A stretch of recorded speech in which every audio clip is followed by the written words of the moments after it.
This is your daily briefing. You're most welcome to it.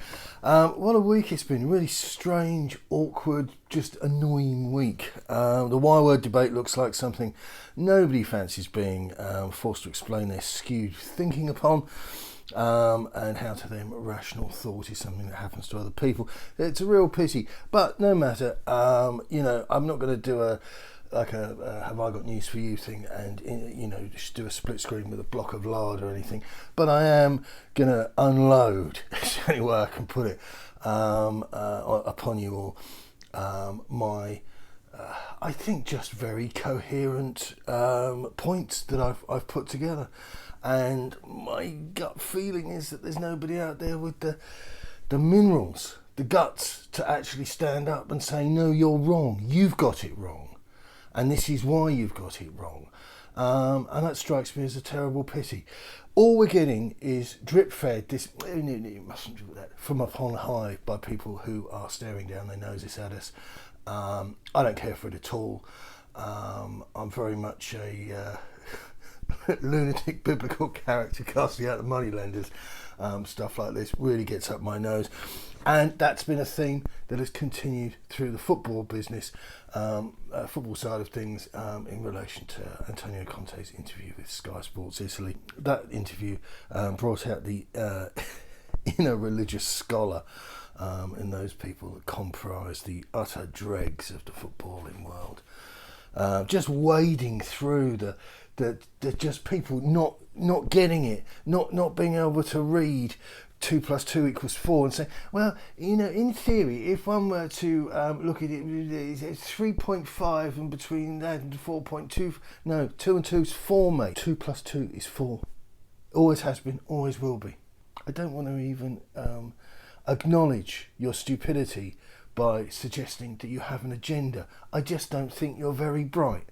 And some people rile against that. Oh, you're always calling people. Well, there's a lot of thick people about. What do you want me to do? My role here, if you like, is to tell you what I think and to explain why I think it. Okay, because this is where the adults have their lunch. This is if you want to sit on the toddler table down there and throw your dairy strings at each other, that's fine. But not here. Not here. Yeah. Just a side note. While I'm with you, just a side note here. This is football, not neurosurgery. So if anybody starts explaining anything to you, I suggest you immediately stop them, and if necessary, use force. Alistair Gold was not alone in explaining that contextually Conte's interview wasn't as bad as it might appear, to which dozens of his social media friends championed his forensic approach, see what I did there, thus demonstrating that they hadn't read the text of what the gaffer had said in any language. The highlight for me was a discussion between two chaps, and this is absolute God's honest truth, one of whom I follow, who's a really good guy, shares bits and pieces with me from the Italian media, so hold that thought.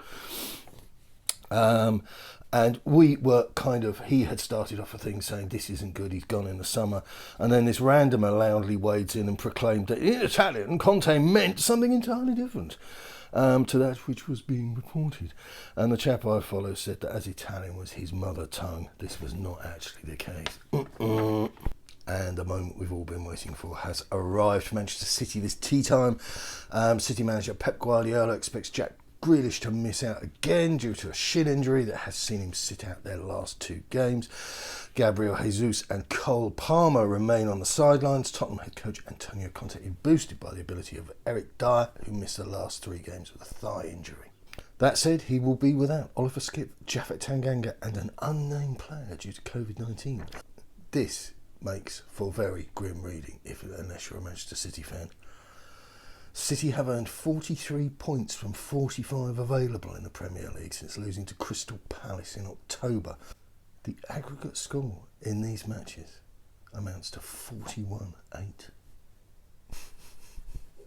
More weight to the argument, City have won all 19 league games this season in which they scored the opening goal. Winning mentality. Spurs have scored just 10 goals in their away league games this season. City are 3-10, Spurs are 17-2, and the draw looks very attractive at 9-2 for those of you blooming with optimism. That's your lot. Good luck. Keep it on.